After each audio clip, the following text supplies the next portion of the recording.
ज्या पद्धतीने 12वी नंतरच्या वेगवेगळ्या क्षेत्रामधले जे काही परीक्षा आहेत, मग इंजिनिअरिंग असेल, मेडिकल असेल किंवा अन्य क्षेत्रांमध्ये, तर आत्ताच्या घडीला पालकांचा मोठ्या प्रमाणात ओढा विद्यार्थ्यांच्या CBSE पॅटर्नकडे त्या ठिकाणी दिसून येतो आहे.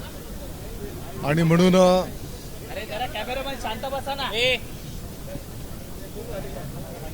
याच धर्तीवरचं शिक्षण आपल्या शासकीय शाळांमधनं पण विद्यार्थ्यांना मिळालं पाहिजे. या दृष्टिकोनातून जे काही प्रारूप तयार करण्यात आलेलं आहे त्याच्यातनं येणाऱ्या शैक्षणिक वर्षामध्ये पहिल्या फेजमध्ये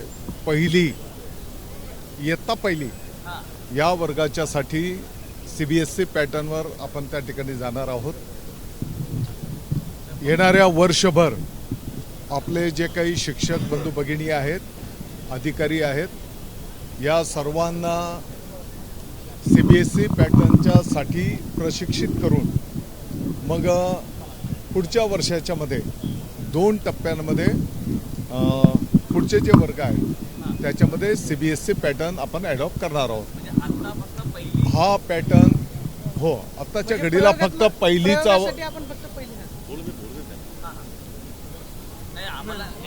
मी आपल्याला माहिती दिली, येणाऱ्या शैक्षणिक वर्षामध्ये पहिलीला आपण CBSE पॅटर्न ॲडॉप्ट करणार आहोत. वर्षभर आपण त्याची तयारी करणार, कारण त्याच्यामध्ये 2 गोष्टी आहेत.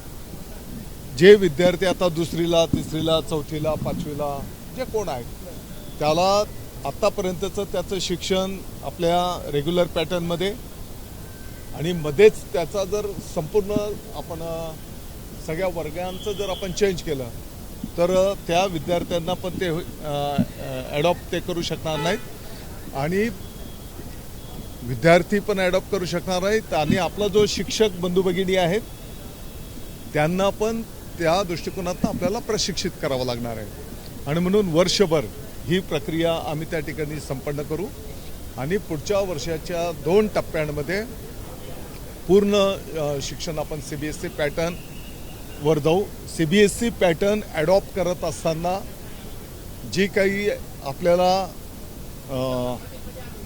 30% स्थानिक सवलत आहे, त्याच्यामध्ये आपल्या महाराष्ट्राचा इतिहास, आपल्या महाराष्ट्राचा भूगोल, आपली मराठी या भाषेला त्या ठिकाणी प्राधान्य देण्यात येईल आणि त्याप्रमाणेच अभ्यासक्रम त्या ठिकाणी निर्माण केला जाईल. दादा, याची पुस्तकं जी आहेत CBSE बोर्डाची जास्त करून हिंदी आणि इंग्रजीमध्येच आहेत, तर ती मराठीत यावी याकरता काय प्रयत्न झाले? बिलकुल, मराठीमधनंच ही सगळी पुस्तकं त्या ठिकाणी ज्या ज्या विषयांची आवश्यकता आहे उपलब्ध असतील.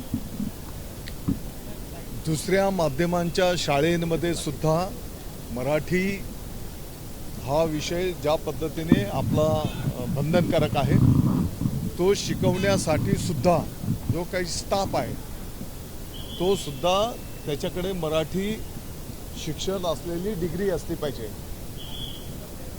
आणि ही सगळी नियमावली त्या ठिकाणी आपण करायला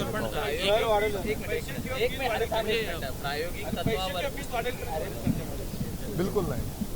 याच्यामध्ये पैसे फी वाढण्याचा काही प्रश्न निर्माण होत नाही.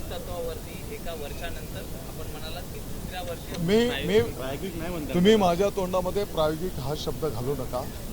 मी असं सांगितलं की हे पहिलं वर्ष राहणार आहे. जे 2री, 3री, 4थी, 5वीला जे विद्यार्थी गेलेले आहेत त्यांचा सिलेबस जर तुम्ही अचानक आत्तापर्यंतचा रेग्युलर सिलेबस आणि नंतर त्याला तुम्ही डायरेक्ट CBSEचा जर चेंज करून दिला तर त्याला तो ॲडॉप्ट होणार नाही आणि आमचा स्टाफ पण त्या दृष्टिकोनातून प्रशिक्षित असला पाहिजे.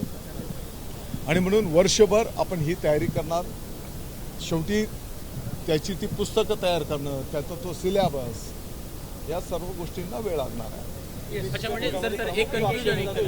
पहिल्या वर्षी मुघलांचा इतिहास जो आहे तो मोठ्या प्रमाणात शिकवला जातो. CBSE पॅटर्नमध्ये त्यांना देश पातळीवरचा इतिहास, भूगोल हा त्यांना ठेवावा लागतो आणि म्हणून मी आपल्याला स्पष्टपणे सांगितलं की आपल्या महाराष्ट्राचा इतिहास, आपल्या महाराष्ट्राचा भूगोल हा विस्तृत प्रमाणात त्या ठिकाणी अधोरेखित केला जाईल. हा सर, एक प्रश्न होता फक्त. पहिल्या वर्षी आता आपण पहिली घेतोय, दुसऱ्या वर्षामध्ये म्हणजे दुसरी, तिसरी, चौथी असं असेल की ऑड याच्यात जाणार आपण.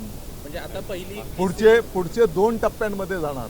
अच्छा, ओके. हा, की जेणेकरून विद्यार्थ्यांना पण आणि स्टाफला पण म्हणजे त्या लेवलला ते नेऊन आपल्याला करावं लागणार. म्हणजे एबीपी माझा नाही बातमी इयत्ता वाढत वाढत जाईल त्या पद्धतीनं मग पुढे पुढे हा हा, हेच त्याच्या पाठीमागच्या नियोजनाचा तोच भाग आहे. एबीपी माझा, उघडा डोळे बघा नीट.